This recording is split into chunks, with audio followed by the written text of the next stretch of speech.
നമസ്കാരം. Raf talk ഫുട്ബോളിലേക്ക് എവർക്കും സ്വാഗതം. അർജൻറ്റീന ടീം ജയിച്ചാലും പ്രശ്നം, തോറ്റാലും പ്രശ്നം. വല്ലാത്തൊരവസ്ഥയാണ്. ജയിച്ചാൽ ഇതാ ഫിഫ സഹായിക്കുന്നേ, ഫിഫ പോയി, അത് ഇത് എന്നൊക്കെ പറയുന്നു. തോറ്റ് കഴിഞ്ഞാൽ അതിന് വേറെ കളിയാക്കൽ, ആകെ പ്രശ്നം. സത്യത്തിൽ ഇത് എവിടെ നിന്ന് വരുന്നതാണ്?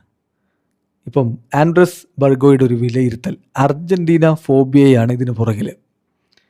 The national team is not allowed to win or lose in peace. സമാധാനമായിട്ടൊന്ന് ജയിക്കാനും തോൽക്കാനും സമ്മതിക്കുന്നില്ല എന്നാണ് അർജൻറ്റീൻ ഫുട്ബോൾ എക്സ്പേർട്ടിൻ്റെ ഒരു വിലയിരുത്തൽ. നമ്മൾ നോക്കിയാണ് അർജൻറ്റീനയുടെ വിജയങ്ങളിൽ വലിയ രൂപത്തിലുള്ള റഫറിമാർ അങ്ങനെ ചെയ്തോ ഇങ്ങനെ ചെയ്തോ എന്നുള്ള ഒരു സ്ക്രൂട്ടിനി നടത്തുന്നു.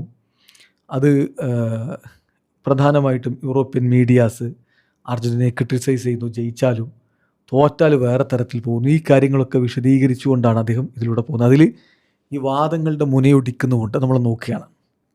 അപ്പം നമുക്കറിയാലോ, ഈ കഴിഞ്ഞ 40 ദിവസം വേൾഡ് കപ്പിൻ്റെ ഒരു ആവേശം നമ്മൾ കണ്ടു. എന്നാൽ ഒരു Argentina phobia through out the world കപ്പിൽ ഉണ്ടായിരുന്നു. And even after the world cup അത് തുടരുന്നു. ഞാൻ അദ്ദേഹത്തിൻ്റെ വിലയിരുത്തലുകളാണ് നിങ്ങളിലേക്ക് എത്തിക്കുന്നത്. നമ്മുടെ അഭിപ്രായങ്ങളൂടി നമ്മൾ പിന്നെ ചേർത്ത് പറയും. ഒന്നാമത്തെ കാര്യം, according to fans from many countries, പല രാജ്യങ്ങളിൽ നിന്നുള്ള ആരാധകരുടെ അഭിപ്രായം അനുസരിച്ച് അർജൻറ്റീന വിജയിച്ചതൊക്കെ അൺഫെയർ ആയിട്ടാണ്. പക്ഷേ അത് റഫറീസും വാർ അസിസ്റ്റൻസും ഒക്കെ കിട്ടിയിട്ടാണ് ജയിച്ചു പോയത് എന്നാണ് ആരോപണം. അതൊന്നും വെരിഫൈഡ് അല്ല. ഈ പറയുന്ന കാര്യങ്ങൾക്കൊന്നും തെളിവില്ല എന്നുള്ളത് വേറെ കാര്യം. അതുപോലെ തന്നെ നമ്മളിവിടെ എന്താ പറയുക, ഫിഫൻറ്റീന എന്നോ അങ്ങനെയൊക്കെയല്ലേ നമ്മുടെ ആൾക്കാർ പറയുക. അതിന് അവിടെ കൊടുത്തുള്ള അർജൻ ഫിഫ എന്നാണ്. അർജൻ ഫിഫ ഈ ആളുകൾ അങ്ങനെയാണ് അർജൻറ്റീനയെ ഇൻ്റർനാഷണൽ ലെവൽ കളിയാക്കിക്കൊണ്ടിരുന്നതാണ് അവർ പറയുന്നത്. Those were times of complaints that repeated അർജൻ ഫിഫ. ഇൻഫാൻറ്റിനോ കപ്പ് മെസ്സിക്ക് കൊടുക്കാൻ പോവുകയാണ്. ഇത്തരത്തിലുള്ള പ്രചരണങ്ങളാണ് നടന്നുകൊണ്ടിരുന്നത്. അതുപോലെ തന്നെ ഇത് ഫ്രം ഖത്തർ വേൾഡ് കപ്പ് 2022 മുതൽ ഇത് കേട്ടുകൊണ്ടിരിക്കുന്നതാണ്.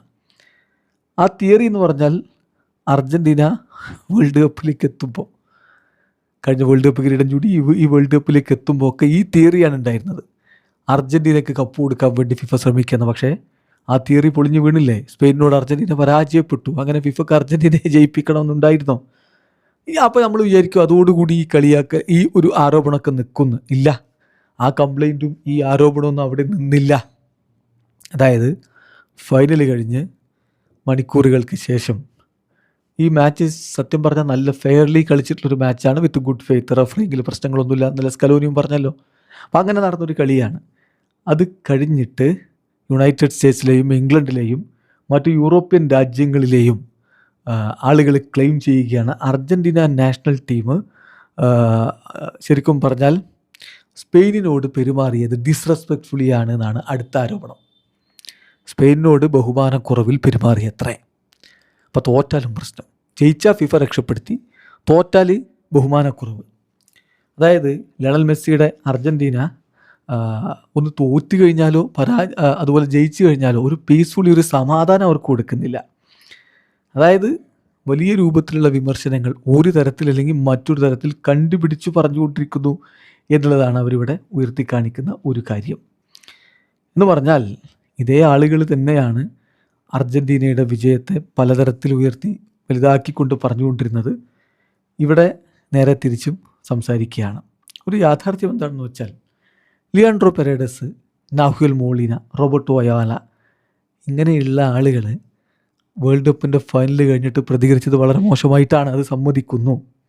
അതിലൊരു തരത്തിലുള്ള അഭിമാനവും ഒരു അർജൻറ്റീനക്കാരനും ഉണ്ടാവില്ല. പക്ഷേ അതിൽ നമ്മൾ മനസ്സിലാക്കേണ്ട ഒരു കാര്യം, അവിടെ ചില വെർബൽ അബ്യൂസുകൾ സ്പാനിഷ് പ്ലേയേഴ്സിൻ്റെ ഭാഗത്ത് വന്നിട്ടുണ്ട്. അതാരും പറയുന്നില്ല. അത് ഇനിയിപ്പോൾ അങ്ങനെയാണെങ്കിൽ തന്നെ നമ്മൾ സമ്മതിക്കുന്നു, ഈ ഇടിയൊന്നും ജസ്റ്റിഫൈ ചെയ്യാൻ പറ്റുന്നതല്ല. എന്നാൽ ചില ടീമുകളുണ്ടല്ലോ, മറ്റുള്ളവരുടെ പരാജയത്തിൽ ആഘോഷം നടത്തുന്നവരുണ്ട്. അവർ ഇപ്പം ബെല്ലിംഗാം കോളോ ബാർക്കോയുടെ തലയിൽ തലക്കടിച്ചു. അതിനെക്കുറിച്ച് ആർക്കൊന്നും പറയാനില്ല. സെമി ഫൈനലിലാണ് അത് സംഭവിച്ചത്. അതുപോലെ തന്നെ വളരെ മോശമായിട്ടുള്ള വാക്കുകൾ ഉപയോഗിച്ചു അർജൻറ്റീന താരത്തിന് നേരെ. അതിനെക്കുറിച്ച് ആർക്കും ഒന്നും പറയാനില്ല. English goal keeper Jordan Pickford ടീമിൻ്റെ ഗോള് അവിടെ സ്റ്റാൻഡിലുണ്ടായിരുന്ന അർജൻറ്റീന ആരാധകരുടെ നേരെ തിരിഞ്ഞു നിന്നുകൊണ്ട് വളരെ മോശമായ രൂപത്തിൽ ആഘോഷിച്ചു. ആരും അതിനെക്കുറിച്ചൊന്നും പറഞ്ഞില്ല. ആർക്കും അതിനെക്കുറിച്ചൊന്നും സംസാരിക്കുകയും വേണ്ട. അപ്പം ആർക്കും ഈ താരങ്ങളുടെ ആറ്റിറ്റ്യൂഡിനെ കുറിച്ച് സംസാരിക്കണ്ട. സ്പെയിനിനെതിരെ ഉള്ള കളി കഴിഞ്ഞ് സ്പെയിന് കപ്പ് ഉയർത്തുന്ന സമയത്ത് അർജൻറ്റീന താരങ്ങളുടെ ആറ്റിറ്റ്യൂഡാണല്ലോ അടുത്ത പ്രശ്നം. അതായത് അർജൻറ്റീന തങ്ങളുടെ ഫാൻസിൻ്റെ അടുത്തേക്ക് പോയിട്ട് അവരെ അപ്ലോഡ് ചെയ്യുകയാണ് ചെയ്തിരുന്നത്. ആ സപ്പോർട്ടേഴ്സിന് റെക്കഗ്നൈസ് ചെയ്യുകയാണ് ചെയ്തിരുന്നത്. അവർ 10,000 ഡോളറുകളൊക്കെ കൊടുത്ത് കളി കാണാൻ വന്നവരാണ്. അവരെ ശരിക്കും പരിഗണിക്കേണ്ടതുണ്ട്. ശരിയാണ്, പലരും തിരിഞ്ഞു നിന്നു എന്നുള്ളത് ശരി. അവർക്ക് എതിരാളികൾ കപ്പ് ഉയർത്തുന്നത് കാണേണ്ട, അത്തരത്തിലുള്ള കാര്യങ്ങൾ കൂടിയുണ്ട് എന്ന് പറയുമ്പോൾ ഫുട്ബോളിൽ at least according to Argentine perspective ചില കാര്യങ്ങൾക്ക് സാക്ഷിയാകുക എന്നുള്ള ബുദ്ധിമുട്ടേറിയ കാര്യമാണ്. പിന്നെ നിങ്ങൾ മനസ്സിലാക്കേണ്ട ഒരു കാര്യം, ഫ്രഞ്ച് പ്ലേയേഴ്സ് 2022 ഫൈനൽ കഴിഞ്ഞിട്ട് അർജൻറ്റീന കപ്പ് ഉയർത്തുന്നത് നോക്കി അവിടെ ഗ്രൗണ്ടിലുണ്ടായിരുന്നോ? ഗ്രൗണ്ട് വിട്ടുപോയതിനെക്കുറിച്ച് ആർക്കൊന്നും പറയാനില്ല. 2022 2018 എതിർ ടീം കപ്പ് ഉയർത്തുന്നത് നോക്കിയിട്ട് തോറ്റു നിന്ന ടീം ഉണ്ടായിരുന്നോ? പക്ഷേ 2014 അർജൻറ്റീന ടീം അവിടെ നിന്നിരുന്നു.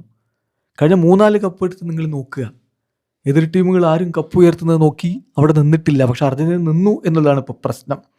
ഇൻഫാക്റ്റ് ആർക്കും അറിയില്ല എന്താണ് അവർ ചെയ്തത് എന്നുള്ളത്, മറ്റു ടീമുകൾ എന്താണ് ചെയ്തത് എന്നുള്ളത്. അപ്പം കളിക്കളത്തിൽ നിൽക്കണോ, സ്വന്തം ലോക്കർ റൂമിലേക്ക് പോകണോ, ഇതൊക്കെ ആ ടീമുകൾക്ക് തീരുമാനിക്കാവുന്നതാണ്.